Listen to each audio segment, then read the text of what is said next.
Godzilla, King of the Monsters.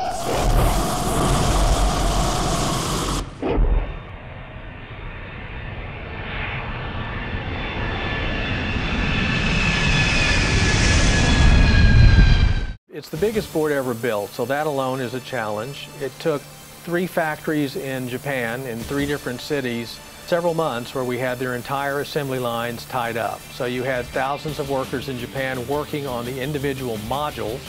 The modules are about 1 foot square. They go in to make up this board. The structure itself that holds the boards is made of steel girders. It's like assembling a 10-story building. It was built on the ground here in the stadium. It was pre-weighted to its finished weight of about 2.1 million pounds with sandbags and then hoisted into place.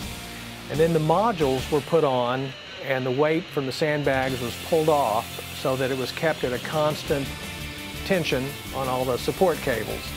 It was built in the air to avoid the stress of building it on the ground, hoisting it in the air, making the modules flex back and forth and possibly damaging them.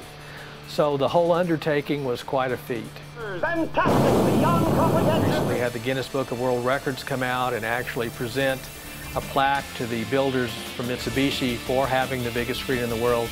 I have no doubt that someday someone will build one bigger. I've seen plans for one, I think in Dubai, where they were planning on doing the entire side of a skyscraper.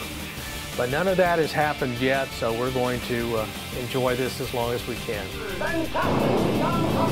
The LEDs in the screen, there are millions of LEDs on each side of the screen, and they're arranged in clusters of 3. You get a red, green, and blue LED, and that makes up essentially 1 pixel.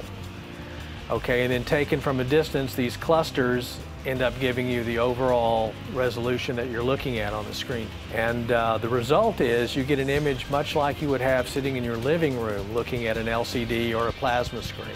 Fantastic, beyond comprehension. One of the unique things that we do here in this stadium, because we're really the only football stadium that has a screen hanging in the center, is we have to take care of the fans on both sides of the field.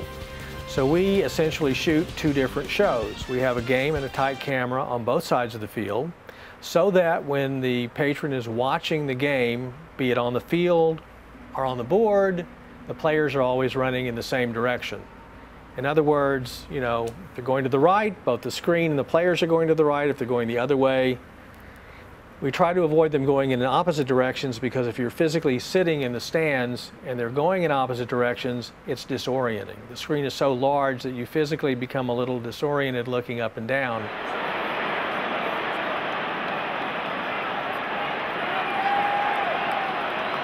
Fantastic, beyond comprehension, beyond compare. Astounding, beyond belief, the mightiest wonder of all. Whether it's television or radio or the newspaper, somebody's always remarking about the screen, and usually they're saying good things about it. But I look at the screen this way. To me, it's kind of a symbol of achievement. It's one of those things that you didn't have to build. We could have built the whole stadium and not have had to build a screen like that. But it's a tribute to achievement and what people can do when they really put their mind to it and want to achieve something great. And I think it's a pretty great device myself.